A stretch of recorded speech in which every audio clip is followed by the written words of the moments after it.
Hey everyone, I'm Kroof and welcome back to another build video. In today's video, I'm going to be covering the Necromancer, and for this build slash video, I decided to focus primarily on Lich Form.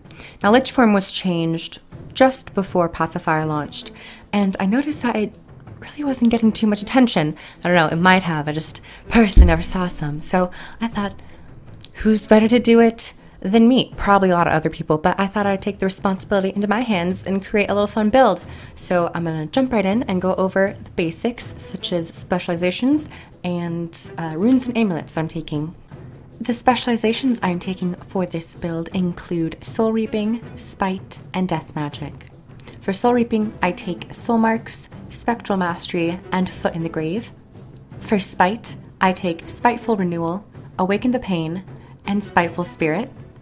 For Death Magic, I take Shrouded Removal, Deadly Strength, and Unholy Sanctuary. Moving over to my weapons, sigils, runes, and amulets, I'm taking the Dagger, the Warhorn for one weapon set, and the Staff for the second one. For the sigils, I take Sigil of Fallibility, Sigil of Stagnation. For the Staff, I take Sigil of Annulment and Sigil of Escape. For the runes and amulets, I'm taking Rune of Strength and Avatar Amulet. I decided to take Avatar Amulet for the increased vitality. With the Lich Form's rework, 4 new skills were added to its set. The first skill remained the same, with the second skill changing to Lich's Gaze, which is an ammunition skill with an instant cast, so it's great to use in conjunction with the other Lich Form skills. For the third ability, it is Ripple of Horror, launching a wave to fear enemies, and you can press this once more to teleport to wherever that wave was at that given point. For the fourth skill, Sum of Madness, this replaces the other minion skill on Lich Form. This will generate minions for its duration that will run and attack the enemy and degenerate health. And once they reach 0, they explode. So they're like little homing bombs. And for the fifth skill, it is Grim Spectre. This will latch onto surrounding enemies and leech their life, giving you bonus vitality.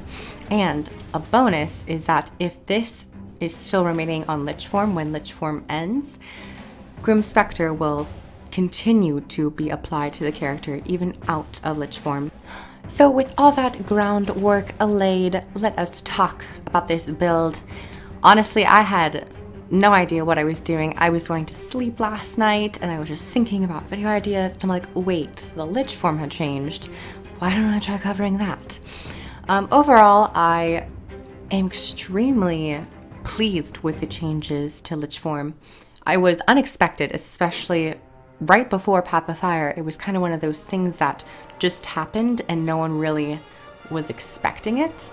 But overall, it was a nice change. I think Lich Form before was extremely wonky to use, especially with only a 15-second duration. They increased the base duration to 20 seconds.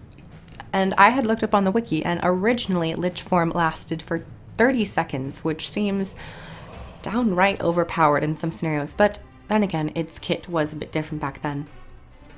So with this build, I was focusing more on flat power and survival capabilities, which is one reason why I'm taking Death Magic and Unholy Sanctuary, which will pop you into Death Shroud if you are going to take a lethal blow. Overall, I'm very pleased with the damage. You might be able to see in the background some gameplay where I am taking down some people. But most importantly, I tried to save Lich Form for team fights where there are multiple enemies because of the second skill. It will fire to a random target, so it gives you great coverage. And in between spamming your auto attacks and your second skill, I try to keep up with the fifth skill as much as possible, Grim Spectre. It's a great survivability tool, along with the third skill, which is your mark or wave of horror, and then you can teleport to that wave location. So Lich Form does offer some survivability, however, it's most definitely focused on doing as much damage as possible. And along with the recent condition damage balance patch, I have noticed that there are people playing condition damage builds still, but I've also found power builds to start to come back in slowly but surely. Some areas I find condition to be a little too powerful. And that's one reason why I have chosen to take Well of Power to cleanse some of my conditions. And overall, you will take a spectral armor, and that's fairly meta, just to add some more survivability and to gain more life force. And for my final thoughts on this build, I'd say it is a really strong build. However, I have noticed that it is weak to very bursty builds. Because this is not focused on defense or armor, it's more on vitality and keeping up the death shroud. Professions like thieves and or engineers, especially hollowsmiths, have a fairly simple time at bursting you down, so you have to be careful. Good thing about Necromancer is that you have your death shroud to fall back on. Sometimes I'll be caught in a sticky situation, and thankfully with my Unholy Sanctuary trait, I'll get saved a little bit.